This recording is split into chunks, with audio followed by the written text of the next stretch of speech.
wa sahbihi wa man tabi'ahu wa wala la hawla wa la quwwata illa billah subhanaka la ilma lana illa ma 'allamtana innaka antal alimul hakim wa la hawla wa la quwwata illa billahil aliyyil azim. Saudara-saudara hadirin yang berbahagia, salah satu nikmat yang diberikan Allah kepada kita di dalam kehidupan ini ialah bahwa Allah Subhanahu wa ta'ala telah menciptakan segala sesuatu serba berpasang-pasangan. Dalam surah Yasin ayat 36 dijelaskan, Subhanallazi khalaqal azwaja kullaha mimma tumbitul ard wa min anfusihim wa mimma la ya'lamun. Maha suci Allah yang telah menciptakan segala sesuatu itu serba berpasang-pasangan, dari apa yang tumbuh di permukaan bumi, apa yang ada di dalam diri mereka sendiri, dan apa-apa yang mereka tidak mengetahuinya. Demikianlah kita lihat siang berhadapan dengan malam, benar berhadapan dengan salah, dan laki-laki berhadapan dengan perempuan. Setelah Allah menciptakan segala sesuatu itu serba berpasang-pasangan, maka Allah menetapkan aturan permainan yang mengatur seluruh kehidupan makhluk yang serba berpasang-pasangan itu. Kita tentu maklum, apapun saja yang kita lakukan dan kita perbuat tanpa ada aturan akan berakhir dengan kekacauan. Cobalah kita bikin satu sekolah, buka satu sekolah, tidak usah pakai aturan, tentu kacau. Bikin organisasi tanpa memakai aturan, tentu kacau. Demikian daripada kehidupan ini, kalau tanpa ada aturan, tentu kekacauan yang akan timbul. Allah pencipta manusia. Allah tahu benar kemampuan maksimal manusia. Oleh sebab itu, aturan permainan yang diturunkan Allah tentu sesuai benar untuk manusia. Satu contoh kecil. Pabrik mobil di Jerman bikin mobil namanya Mercy. Seiring dengan itu, dia keluarkan buku petunjuknya. Mobil ini namanya Mercy. Kecepatan maksimal sekian ratus kilometer per jam, daya angkut maksimal sekian ratus kilogram. Kalau rusak memperbaikinya begini, onderdilnya pun ini. Karena pabriknya yang membuat mobil, lalu pabriknya pula yang mengeluarkan buku petunjuk, sudah tentu buku petunjuk itu sesuai benar dengan mobilnya. Dan tidak bisa kita punya mobil Mercy rusak lalu kita perbaiki dengan menggunakan buku petunjuk yang dikeluarkan oleh pabrik mobil Toyota misalnya. Jelas mobil bukan tambah baik, malah makin hancur tidak karu-karuan. Kalau manusia menginginkan satu hidup yang baik, tidak ada pilihan lain, dia harus memakai aturan yang diturunkan oleh yang bikin manusia. Dan aturan itu telah turun dalam bentuk agama Islam yang kita cintai ini. Manusia laki-laki dihiasi dengan perasaan senang cinta kepada perempuan. Itu biasa, normal, wajar. Tapi lalu Allah menurunkan aturan permainan yang kalau peraturan ini dilanggar akan membawa kerugian bagi manusia sendiri. Bahwa laki-laki senang sama perempuan itu normal. Agama membuat aturan silahkan senang, tetapi lewat satu pintu yang disebut nikah. Kalau peraturan ini diabaikan, yang rugi tentu manusia sendiri. Misalnya PLN keluarkan pengumuman, nanti malam mulai jam 6 sampai subuh listrik se-Jakarta mati total. Kita ingat, ini nanti malam saya giliran ronda. Pagi-pagi sudah kita siap beli batu baterai, masukkan ke dalam baterai. Dari sejak kita beli sampai sore itu baterai kita soroti terus. Tentu setelah sore soak batu baterai itu. Datang malam berangkat kita ronda, kalau disoroti lagi kan baterainya sudah enggak terang lagi, sudah soak. Sebab apa? Belum waktunya sudah disoroti terus. Sekarang kalau ada orang belum masuk pintu pernikahan, nafsu seksualnya diobral terus. Itu kan sama juga belum datang malam baterainya sudah disoroti terus. Nanti masuk pernikahan soak. Berhadapan dengan istrinya barangkali sudah nggak bisa apa-apa, cuma nyengir saja. Yang rugi manusia sendiri. Itulah sebabnya Allah lalu mengatur bahwa laki senang sama perempuan lewat satu pintu yang disebut dengan nikah. Maka pada pertemuan kali ini kita akan bicara tentang nikah dalam Islam. Saya bagi kepada 3 masalah pokok saja. Pertama, pengertian dan kedudukan nikah menurut Islam. Yang kedua, motivasi pernikahan. Karena apa orang itu seharusnya melakukan nikah. Dan yang ketiga, membina rumah tangga bahagia menurut contoh Rasulullah sallallahu alaihi wasallam. Hadirin yang saya hormati, kita mulai dengan yang pertama, pengertian nikah. Dalam kehidupan sehari-hari ada 2 kata yang sering kita gunakan, kawin dan nikah. Kalimat kawin kelihatannya dipergunakan oleh semua makhluk hidup. Lain dengan nikah, ini hanya digunakan khusus untuk manusia muslim. Makanya kita sering dengar orang bilang, kucing kawin, ayam kawin, kambing kawin, dan belum pernah kita dengar ada ayam nikah atau kucing nikah. Sebab apa? Nikah ini cuma dipakai oleh makhluk bernama manusia yang muslim. Apa pengertian nikah? Seorang tokoh, Abi Yahya Zakaria Al-Ansari, di dalam kitab Fathul Wahhabnya menjelaskan, an-nikahu aqdun yatadammanu ibahatal wat'i bilafzi inkahin au nahwihi. Nikah adalah akad, yaitu ijab dan qabul. Yang akad ini menjamin dibolehkannya pergaulan bebas antara laki-laki dan perempuan. Jadi kalau sementara anak muda kita beranggapan bagaimana Islam ini kolot, masa laki-laki tidak boleh bergaul dengan perempuan, itu anggapan salah. Islam bukan saja tidak melarang, malah menganjurkan laki-laki bergaul dengan perempuan sebebas-bebasnya, sepanjang pergaulan itu bisa dipertanggungjawabkan, baik menurut hukum negara, lebih-lebih menurut hukum agama.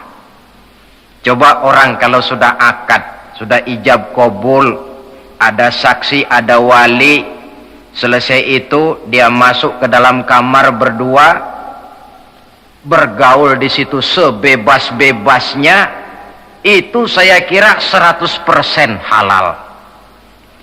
Tidak perlu lagi orang curiga, tidak perlu lagi sembunyi-sembunyi. Kenapa? Ini bentuk pergaulan yang bisa dipertanggungjawabkan. Kalau tidak, dengan dalih new morality, kebudayaan modern, lalu melakukan yang disebut free love, free sex, samen liven, hidup bersama tanpa nikah alias kumpul. Kebo. Dan saya kira itu kebo cuma mewakili saja. Artinya begitulah kalau binatang itu kumpul. Sebab kumpul kucing pun saya kira begitu, kumpul ayam pun begitu. Kebo cuma mewakili binatang dalam kalimat itu.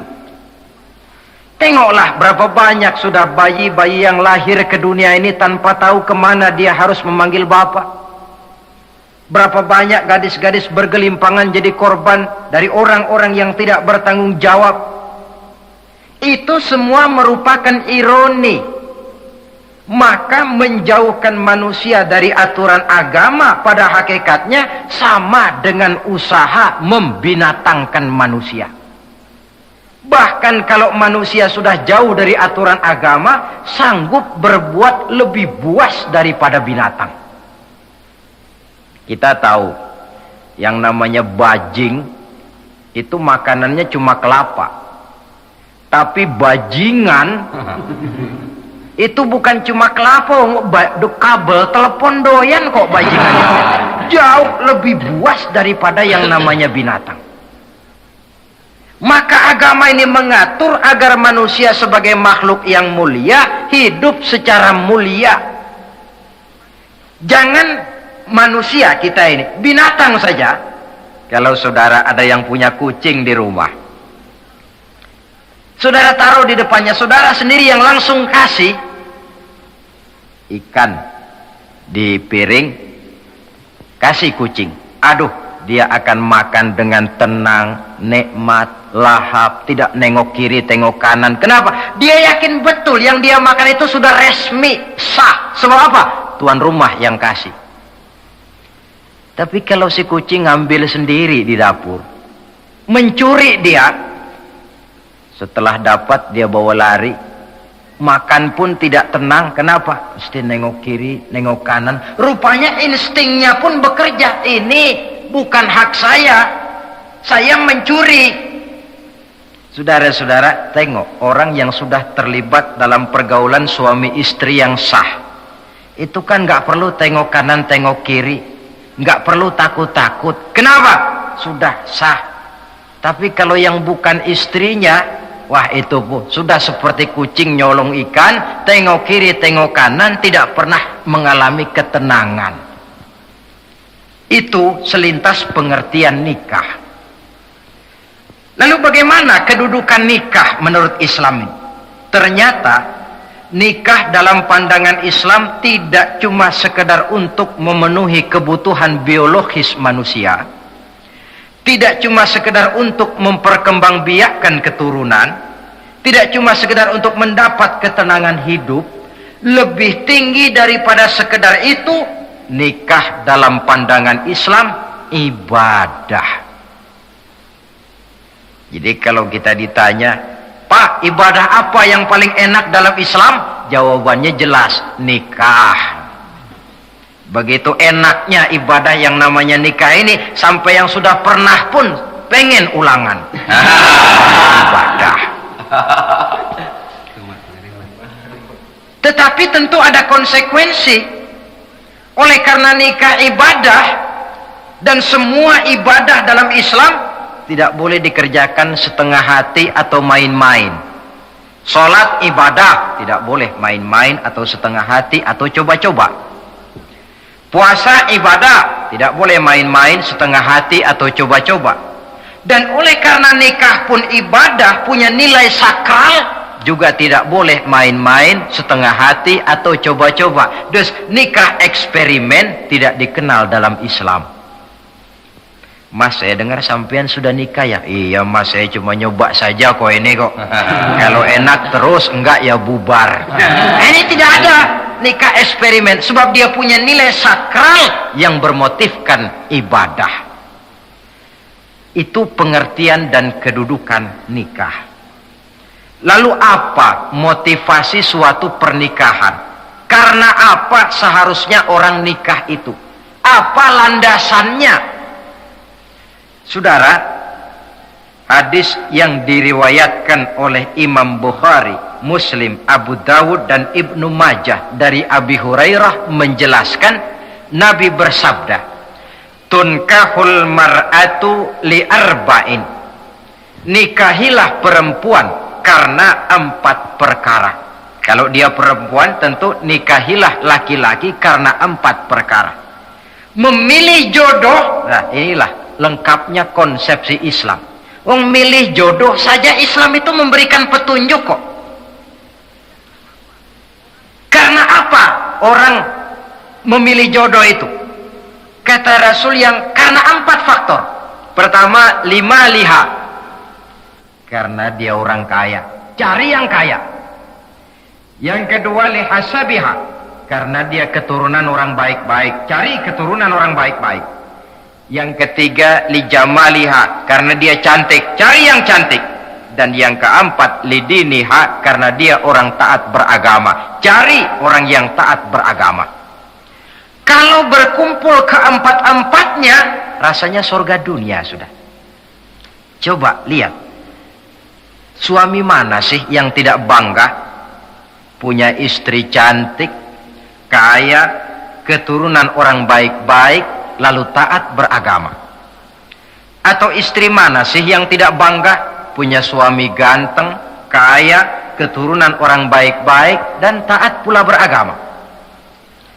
Tapi kan terus terang, yang kumpul keempat-empatnya kan boleh dibilang jenis makhluk langka ini.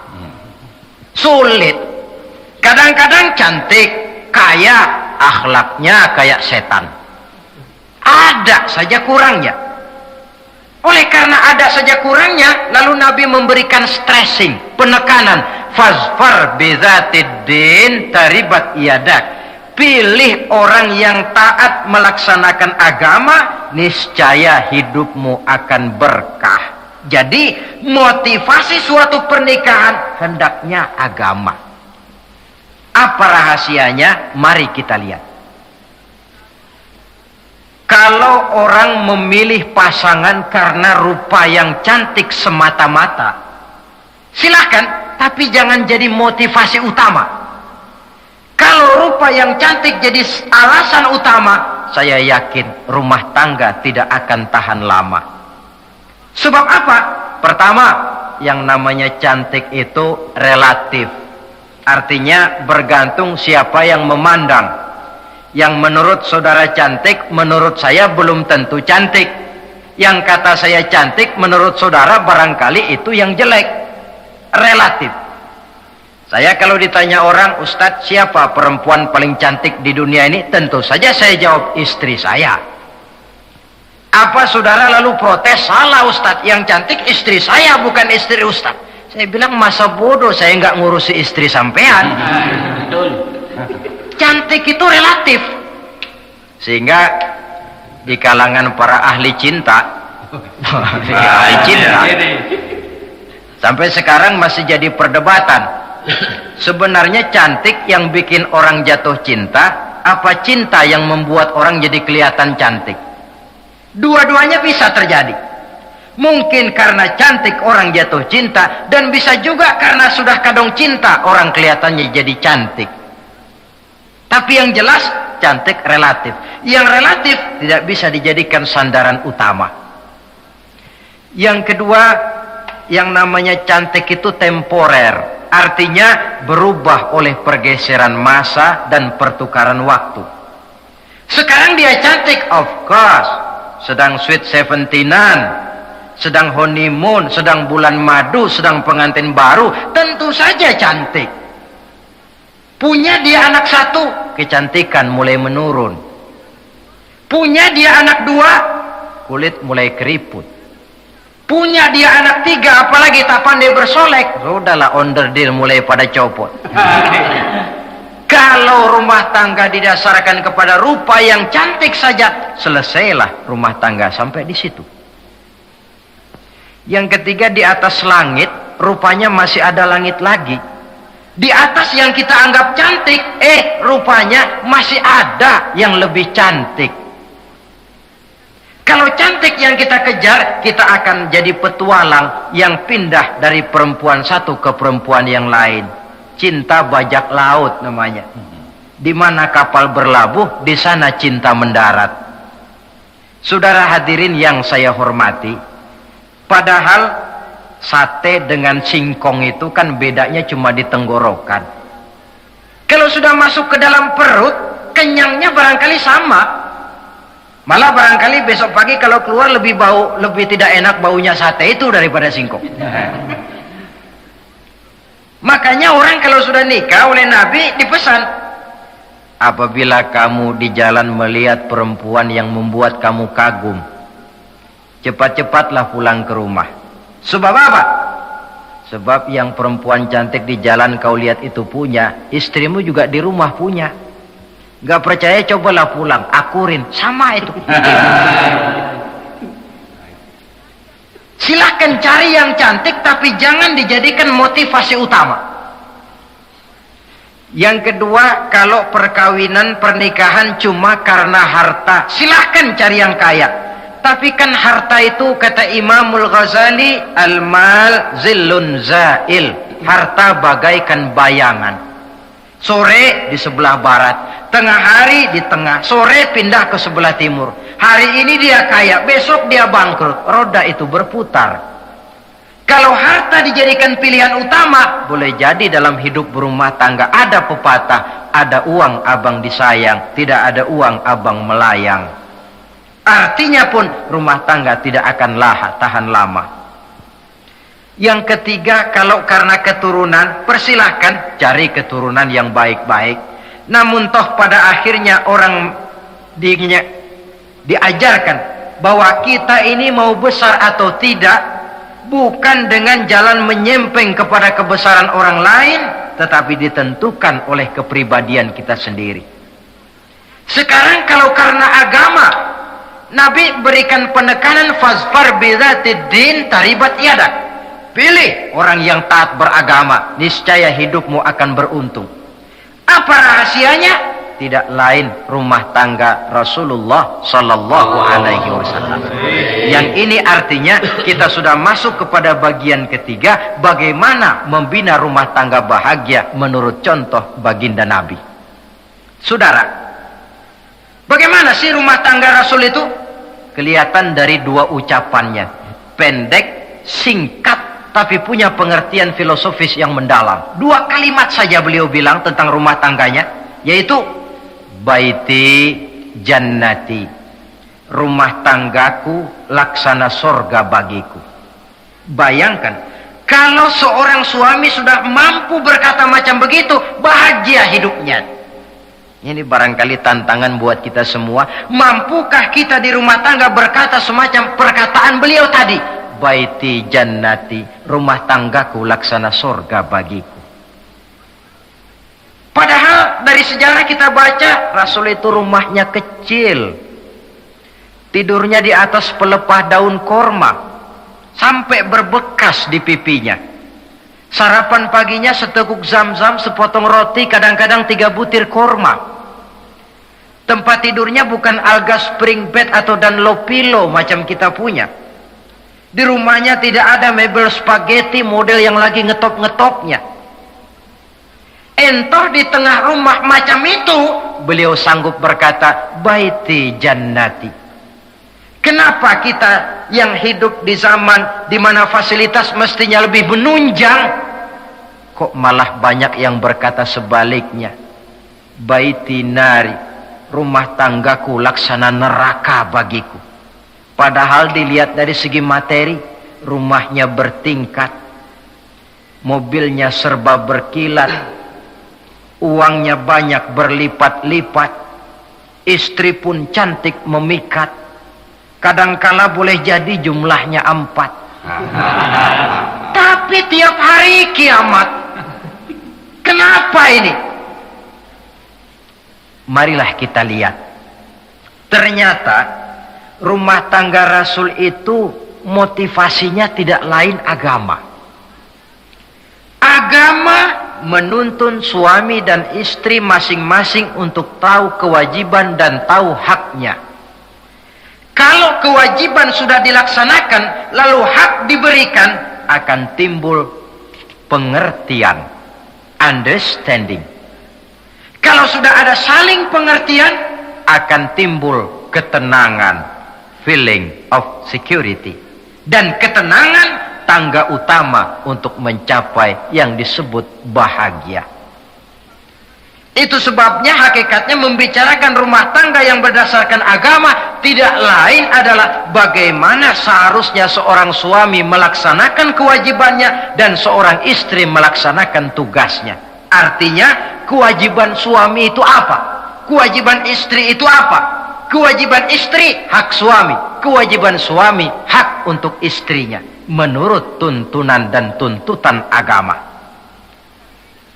Saudara hadirin, menurut hadis riwayat Abu Dawud dari Muawiyah bin Haidah, satu hari Rasul ditanya, "Ya Rasul, apa sih hak istri-istri kami ini?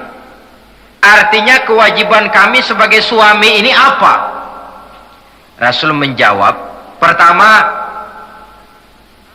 antat'amaha iza ta'imta, kau beri istrimu makan sebagaimana engkau makan. Kewajiban seorang suami yang pertama, kewajiban yang menyangkut masalah pangan. Di sini rumah tangga berfungsi sebagai pengatur ekonomi. Seorang suami yang adil, makanan yang dia makan sama dengan makanan yang dimakan oleh istrinya. Adalah zalim seorang suami. Kalau punya duit dia mampir di restoran, dia makan yang enak-enak, opor ayam, rendang telur, gulai, kare dan sebagainya. Istrinya di rumah cuma toge sama kangkung tiap hari. Istri berhak nuntut karena itu hak dia. Nah, saudara hadirin, tetapi seorang istri pun kalau sudah diberikan nafkah oleh suaminya untuk mengatur makanan, dia harus pandai mengaturnya dengan sebaik-baiknya. Menu yang teratur, gizi yang lengkap, dan saya kira yang namanya 4 sehat 5 sempurna itu kan tidak berarti bahwa hidup ini harus serba mewah, tidak. Yang penting ada variasi sehingga tidak merangsang suami untuk makan di luar. Jangan misalnya tahu suaminya senang jengkol lalu tiap hari saja jengkol. Itu kan bisa kejengkolan suami itu. Dengan demikian, masalah yang kelihatannya sepele tetapi yang sebenarnya bisa menjaga keharmonisan atau malah keretakan rumah tangga harus kita perhatikan dengan sebaik-baiknya. Suami memberikan nafkah, dari jumlah itu 60% lari ke kredit, 40% lari ke dapur. Tentu pada akhirnya sang suami akan merasa curiga, padahal barangkali istrinya pun berniat baik, cuma hanya tidak ada keterbukaan di dalam mengurus masalah-masalah yang berhubungan dengan dapur. Inilah kewajiban yang pertama dari seorang suami, kewajiban yang menyangkut masalah pangan. Lalu yang kedua, wa taksuwaha izaktasaita, engkau beri istrimu pakaian sebagaimana engkau berpakaian. Suami yang adil, pakaian yang dia pakai sama harganya dengan yang dibelikan untuk istrinya, kecuali tentu kalau istrinya ridho. Zalim seorang suami jikalau untuk dia misalnya dia beli pakaian yang mahal-mahal, jasnya dia pakai Switzerland wool, sarungnya Samarinda, kalau dia pakai sepatu belilah sepatunya, sementara istrinya cuma pakai kain belacu saja. Kenapa mesti begitu? Sebab saudara hadirin, istri kita sebenarnya adalah bagian daripada hidup kita. Baik dia dilihat orang, baik juga kita disebut orang. Jelek dia dipandang orang, tentu jelek juga nama kita disebut orang. Apalagi hidup bermasyarakat, kadang-kadang mulut usil itu kan sudah banyak macam ragamnya. Nah, itu siapa sih perempuan yang jalan? Kenapa? Itu pakaian yang tidak dipakai sih tidak mahal, cuma pakaiannya serasi, pantas, enak dilihat. Oh, terang saja dia kan istrinya si Meun. Nah, Meun yang sedang tidur barangkali tidak tahu apa-apa mendapat sebutan baik. Cobalah kalau istri kita semaunya saja, orang akan bilang, ah itu perempuan, kenapa? Saya gerah ngelihatnya. Ke pasar cuma pakai kutang saja.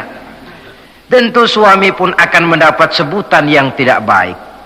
Cuma sang istri kalau sudah dibelikan pakaian oleh suami, termasuk alat-alat kecantikan di dalamnya, pakaian itu tentu dipakai, niat pertama adalah untuk menyenangkan hati suami.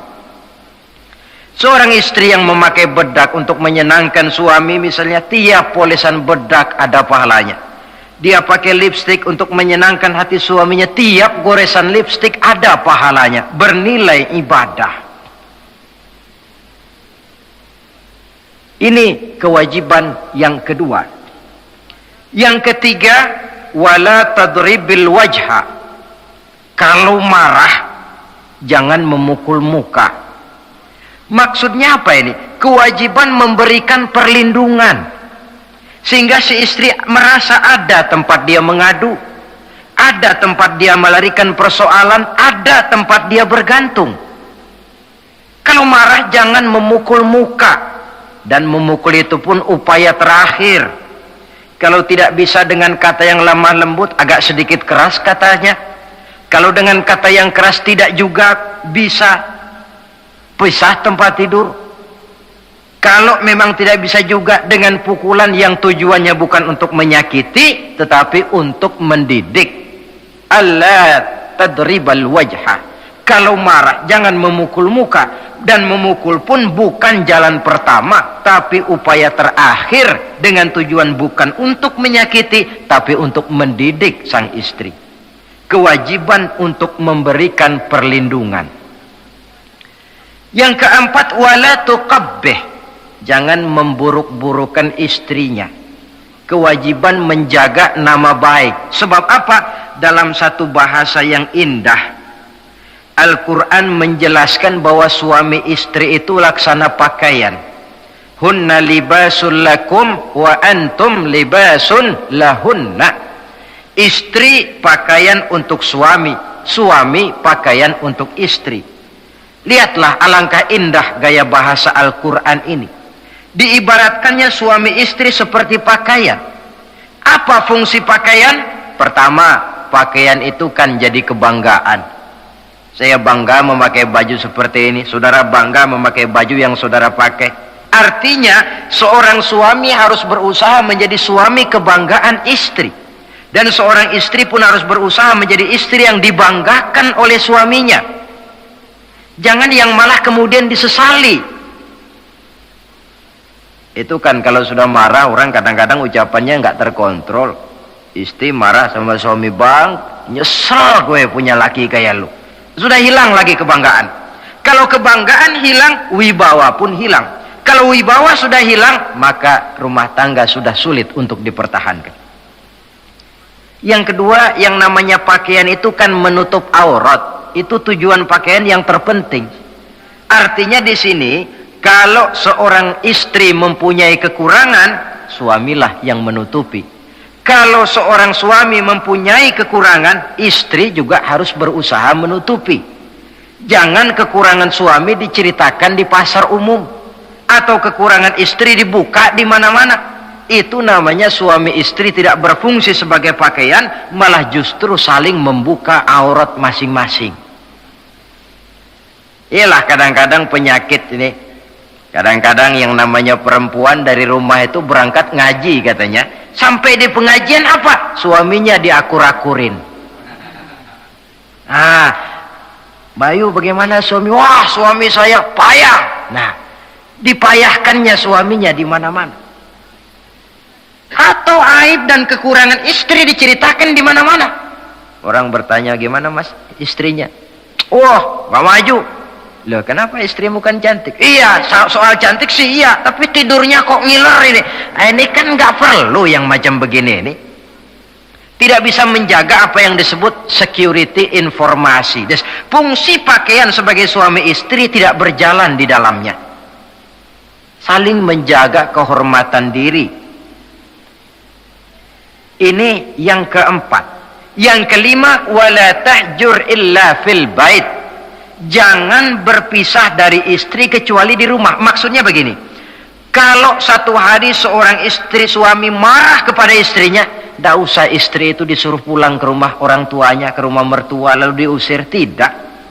Cukup pisah tempat tidur saja. Ini maknanya wala tahjur illa fil baiti. Umpamanya, dek, malam ini saya sedang tidak enak pikiran, kau tidur di kamar belakang lah, saya kamar depan. Cukup pisah tempat tidur saja, tidak perlu istri dipulangkan ke rumah orang tuanya. Nanti umpamanya tengah malam turun hujan, udara dingin, pikiran berubah, berasa perlu, kan tinggal manggil.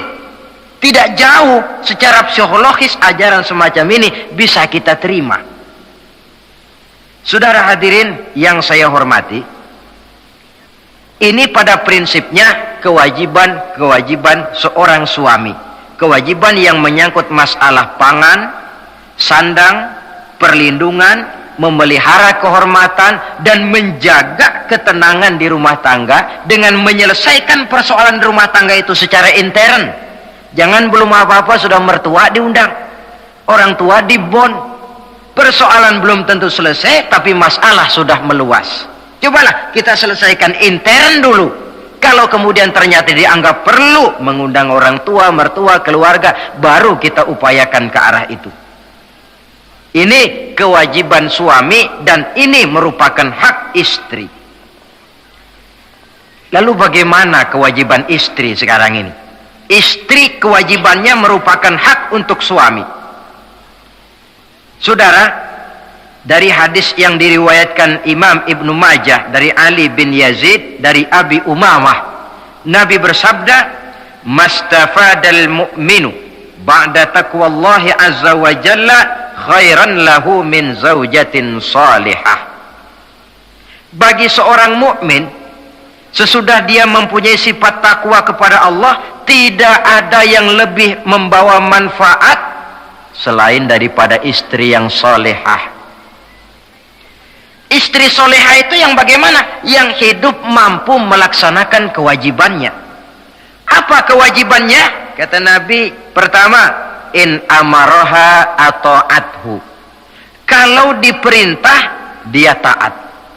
Kewajiban istri yang pertama, taat kepada suaminya.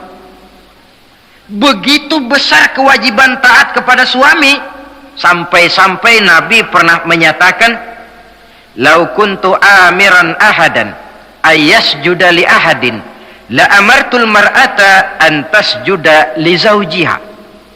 Kalau saja boleh, kata Nabi, aku memerintahkan manusia sujud kepada sesama manusia, tentu aku perintahkan istri untuk sujud kepada suaminya. Untung saja sujud kepada manusia tidak boleh.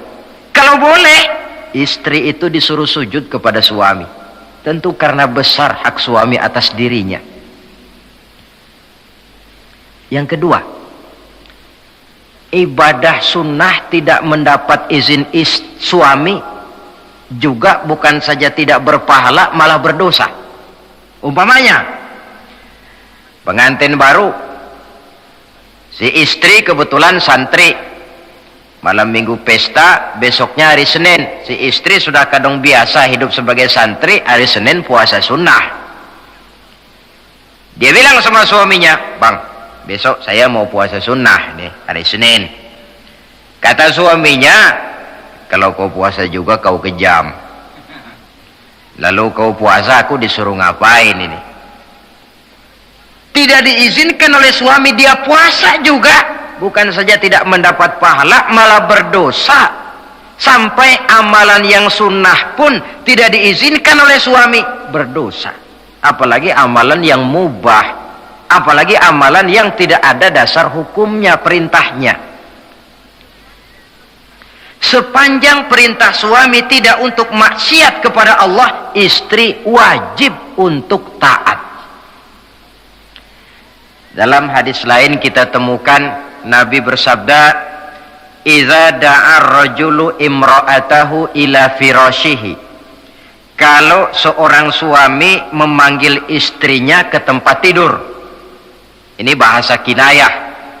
Manggil ke tempat tidur kan tentu enggak perlu penjelasan. Masa mau nyambal di tempat tidur kan enggak. Fa'abat. Si istri tidak mau. Lantaran istri tidak mau, suami jengkel, fabata ghadbana 'alaiha. Sampai dalam jengkelnya tidur. La'anat hal malaikatu hatta tusbiha. Istri macam itu dilaknat, dikutuk oleh malaikat sampai datang waktu pagi. Kewajiban untuk taat. Namun sebaliknya, seorang suami pun jangan mentang-mentang istri wajib taat lalu overacting. Segalanya main tunjuk, segalanya main komando, segalanya main perintah. Sebab contoh yang diberikan oleh Rasul tidak begitu. Rasul kita baca dalam sejarah menjahit bajunya sendiri, memperbaiki kasutnya sendiri. Artinya yang bisa ia dikerjakan tanpa harus menggantungkan semuanya kepada sang istri. Kewajiban untuk taat. Nah, penutup tentang taat ini ada sebuah hadis pula di mana baginda Nabi bersabda, ayyumam ra'atin matat wa zawjuha anha radin dakhalatil jannah. Kalau seorang perempuan meninggal dunia, suaminya ridho kepadanya, maka perempuan itu akan masuk surga. Artinya kalau seorang istri meninggal, ya dia tukang ngaji, ya tukang sholat, ya suka puasa, ya gemar sodakoh, tapi meninggal suaminya tidak ridho, pintu surga belum dibukakan sampai suaminya ridho kepadanya. Ini menggambarkan tentang besarnya kewajiban taat seorang istri kepada suaminya. Ini kewajiban pertama. Lalu kewajiban yang kedua, kata Nabi, wa in nazara ilaiha sarrathu. Kalau dipandang oleh suaminya, dia pandai menggembirakan, menyenangkan hati suaminya. Menjadi istri yang pandai menyenangkan hati suami. Siapa contohnya? Kita lihat misalnya istri Nabi, diantaranya Sayyidatuna Khadijah radhiyallahu anha. Ketika Nabi pertama kali menerima wahyu berhadapan dengan malaikat Jibril, beliau kembali ke rumah dengan tubuh gemetar. Setibanya di rumah beliau berkata, "Zammiluni ya Khadijah." Khadijah, selimuti saya. Kenapa bang? Barusan datang malaikat Jibril, dia katakan begini-begini, saya khawatir Khadijah. Khadijah tahu suaminya sedang gelisah. Sebagai istri yang bijak beliau tampil, apa katanya? Kalla ma yukhzikallahu abada. Tidak apa-apa bang, jangan khawatir, Allah tidak akan menyusahkan abang buat selamanya. Ini istri yang pandai menyenangkan hati suami. Suami pulang dagang dari pasar, rugi, istri tampil. Itulah bang, romantikanya dagang. Masa selamanya saja untung, sekali-sekali lah rugi.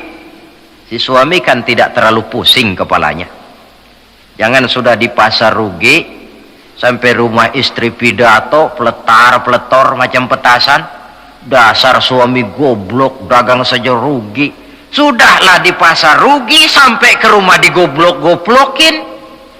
Itu nanti suami kan bisa kena penyakit yang disebut broken home. Penyakit nggak betah di rumah. Seorang istri kalau suami sudah kena penyakit tidak betah di rumah, itu mesti siap-siap mental untuk dimadu. Nah, jadi kalau tidak dimadu bagaimana? Berusaha bikin betah suami di rumah. Suami pulang kantor jam 2, setengah 2 dandan, kalau perlu setel habis. Kalau perlu kelihatan suami akan datang, bukakan pintu, sambut dengan senyum. Apalagi kalau senyumnya Pepsodent. Saya kira suami bagaimanapun lelahnya, peras keringat, banting tulang, pulang mencari nafkah, kalau kembali di rumah disambut dengan senyum, hilang capeknya. Tapi bayangkan, sudahlah di kantor capek, peras keringat, banting tulang, sampai pula di rumah yang nyambut cuka sama kukusan. Sudah asem, monyong. Suami mana yang kerasan tinggal di rumah? Menjadi istri yang pandai menggembirakan, menyenangkan hati suaminya. Bahkan diizinkan bohong untuk menyenangkan hati suami. Umpamanya, suami kebetulan habis objeknya gol. Karena ingin menyenangkan istri, mampir di pasar beli kain batik. Si suami tidak tahu bagaimana kain batik yang bagus, beli saja sembarangan. Sudah kainnya kasar, warnanya norak, harganya yang mestinya murah jadi mahal, dibawa pakaian itu pulang. Istri lihat dan tahu kalau ini batik jelek, norak, kasar, harganya pun murah. Tapi dia ingin menyenangkan hati suaminya. Suaminya tanya, bagaimana dek kain batik ini? Waduh bang, bagus betul kain ini. Pinter benar abang milih warna ini. Emang yang kayak begini ini bang, coba lihat tetangga kita mana ada yang pakai kain kayak begini. Ya memang gak ada, jelek. Suami senang tentu. Lalu kain itu oleh istrinya, ngaji dipakai, keundangan dipakai, tidur dipakai, masak dipakai, nyuci pun dipakai. Suami makin bangga, wah kain yang saya beliin dipakai terus ini. Lain pula istrinya, dalam hati dia berpikir, biarin deh gue pakai terus biar cepat hancur, nggak ada urusan. Coba kalau waktu itu si istri jujur, dasar laki goblok, beli kain kayak begini, sono pulangin. Nah, mungkin suami yang sudah payah-payah mau menyenangkan hati istrinya malah berbalik pikirannya. Saudara hadirin, ini kelihatannya penting untuk menjaga suasana keharmonisan di dalam kehidupan berumah tangga. Begitu pula pengertian seorang suami. Rasul pernah pulang dari masjid agak larut malam, rupanya banyak orang bertanya. Ketuk pintu, assalamualaikum, sampai 3 kali tidak dibukakan pintu. Rupanya Aisyah lelap benar tidurnya. Rasul sadar beliau pulang kemalaman dan tahu istrinya capek bekerja di waktu siang. Asyraful anbiya wal mursalin ini menghormati istrinya. Salam 3 kali tak dibukakan pintu, bukan marah, malah gelar sorban di depan pintu. Di situ beliau tidur. Tengah malam Aisyah mau sholat, buka pintu, terkejut lihat suaminya tidur di depan pintu. Dibangunkan, begitu dibangunkan Rasul lebih dahulu berkata, Aisyah, maafkan saya pulang terlambat memang sebab banyak yang bertanya di masjid. Sudahlah tidur di depan pintu, begitu dibukakan beliau dulu yang minta maaf. Sulit jadi suami semacam ini. Yang enak kalau sudah nggak dibukain pintu, istri kepulesan, lalu sekali buka pintu kan yang enak kita tunjuk jidatnya, lo tidur kayak kebo ya. Saudara hadirin, menjadi istri yang pandai menyenangkan hati suaminya, sebab tidak ada seorang suami bisa sukses baik di medan tugas, di masyarakat, di kantor, di toko, di tempat manapun kalau tidak ditunjang oleh peran serta dari para istrinya. Karena itulah perempuan walaupun peranannya tidak begitu kelihatan, sebenarnya sangat menentukan. Seorang suami yang jujur, polos, lugu, sederhana, sanggup menjadi koruptor ulung karena didorong-dorong oleh istrinya, merangsang ketamakan suami. Istri dibakar oleh tetangganya. Bang, kenapa? Kau kan di kantor kepala bagian. Lalu tangga kita pegawai kecil saja bang, tapi coba lihat istrinya kalau pakai gelang kayak pelek beca bang gelangnya. Kau kepala bagian gak bisa beliin saya macam gitu, kepala bagian goblok. Lalu bagaimana bu, gaji saya kan sudah jelas segitu. Iya, kamu kan kepala bagian, apaan kayak di kantor sabet. Kalau sudah main sabut-sabutan begini, sudah merangsang suami untuk berbuat yang tidak baik. Kecil, tidak begitu kelihatan, tapi sangat menentukan. Istri yang soleh, yang bisa melaksanakan kewajibannya, yaitu pandai menyenangkan hati suaminya. Ini kewajiban istri yang kedua. Yang ketiga, wa in aqsama alaihi abarrathu. Kalau suami memberikan sesuatu, dia pandai berbakti, menjadi istri yang pandai bersyukur kepada suami. Kita ingat ketika pulang Mi'raj kan Rasul bercerita, saya dalam perjalanan itu diperlihatkan neraka, kata Rasul. Saya lihat kok isinya kok lebih banyak perempuan daripada laki-laki. Nah, sahabat heran, ya Rasul, lebih banyak perempuan? Iya. Apa mereka tidak sholat? Sholat. Apa mereka tidak pernah hadir di majelis taklim? Oh, rajinan dia sama suaminya. Ada apa? Tidak pernah baca Quran? Rajin. Lalu kenapa kok isinya kebagian besar perempuan? Rasul menjawab, hunna yakfurnal asir. Mereka umumnya tidak pandai bersyukur kepada suaminya. Hujan panas setahun dibalas dengan hujan sehari. Kalau suaminya sedikit salah, sudah kehilangan pertimbangan, tertutup seluruh kebaikannya, yang kelihatan cuma salahnya saja. Maka sebaiknya di dalam hidup berumah tangga, baik suami maupun istri itu masing-masing sedia timbangan. Kalau satu saat suami salah, istri ambil timbangan. Timbang, suami saya salahnya ini, jasanya ini. Bertahun-tahun dia hidup mencari nafkah buat saya, membelikan pakaian untuk saya, mencarikan makan untuk saya. Salahnya ini. Timbang, mana lebih banyak salahnya atau benarnya? Dengan demikian kita akan bisa menghasilkan keputusan objektif. Giliran istri yang salah, suami yang ambil timbangan, ukur mana lebih banyak, baiknya atau salahnya. Kalau tiap kita masing-masing punya timbangan, insya Allah nilai-nilai objektif dari suatu pertimbangan akan bisa kita temukan dalam mengambil keputusan. Istri yang pandai berbakti membalas budi daripada suaminya.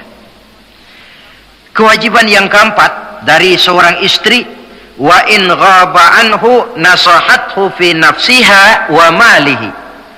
Kalau suami tidak ada di rumah, dia pandai menjaga kehormatan dirinya dan pandai menjaga harta suaminya.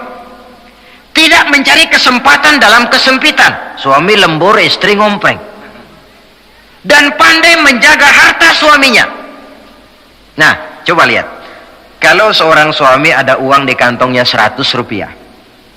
Ada tukang minta pengemis, istri ambilkan saja tanpa izin suaminya uang di kantong suami 100. Dia sedekahkan. Niatnya tentu baik. Si istri dapat dosa, si suami dapat pahala. Perbuatan sedekahnya itu betul, tapi mengambil uang tanpa izin suami itu yang salah. Dan ternyata salah itu lebih besar daripada pahala yang dia lakukan lantaran bersedekah itu. Kalau ini terwujud, maka suasana saling mempercayai akan tumbuh. Kalau sudah saling mempercayai, rasanya akan terwujud kedamaian dan ketenangan. Suami meninggalkan rumah dengan perasaan tenang, istri pun melepas suami dengan perasaan damai, tanpa was-was, tanpa curiga, dan sebagainya. Dan ini modal yang paling utama mewujudkan saling kepercayaan dalam membina hidup bahagia. Saudara, jadi dengan demikian, kewajiban suami dan kewajiban istri yang merupakan bagian tidak terpisahkan dari bagaimana membina rumah tangga berdasarkan tuntunan agama, merupakan hal yang dicontohkan oleh Nabi kita Muhammad sallallahu alaihi wasallam. Dengan satu kesimpulan, rumah tangga Nabi bahagia karena rumah tangga itu disinari oleh ajaran-ajaran agama. Sehingga timbul saling pengertian membawa kepada ketenangan, dan ketenangan sesungguhnya tangga utama mencapai rumah tangga bahagia. Tanpa materi orang memang sulit untuk bahagia, tapi materi semata-mata bukan merupakan jaminan bahwa orang akan hidup bahagia. Banyak isak tangis berbunyi di rumah-rumah mewah, dan banyak sendak gurau, tawa dan canda, tawa lerai di rumah-rumah sederhana. Artinya suka dan duka, sedih dan gembira, susah dan bahagia bisa ada di gubuk reot dan bisa juga ada di rumah mewah. Ternyata bukan harta semata-mata yang menopang dan menjamin hidup itu akan bahagia, tapi satu rumah tangga yang dipancari oleh sinar agama di bawah naungan ridho dari Allah Subhanahu wa taala. Si istri taat melaksanakan ajaran agama, suami taat, lalu anak-anak pun hidup dalam suasana yang religius. Dari sana tumbuh pancaran sinar keagamaan. Irama agama mengalun dalam kehidupan rumah tangga kita. Berfungsilah dengan demikian rumah tangga sebagai tempat di mana kita mengamalkan ajaran agama kita. Alangkah nikmat satu rumah tangga. Istri ahli ibadah, suami pun ahli ibadah, anak-anak pun terbiasa oleh lingkungan untuk hidup melaksanakan suatu ibadah. Dan keberhasilan di rumah tangga awal untuk menuju keberhasilan di masyarakat, di tempat tugas, dan di tempat-tempat lainnya. Sebaliknya, kehancuran rumah tangga akan selalu menjadi awal kehancuran karier di masyarakat, di tempat kerja, dan di tempat-tempat lainnya.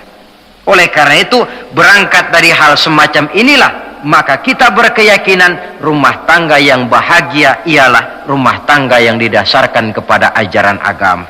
Sehingga tercapailah kebahagiaan hidup di dunia yang langsung menopang kepada kebahagiaan hidup di akhirat nanti.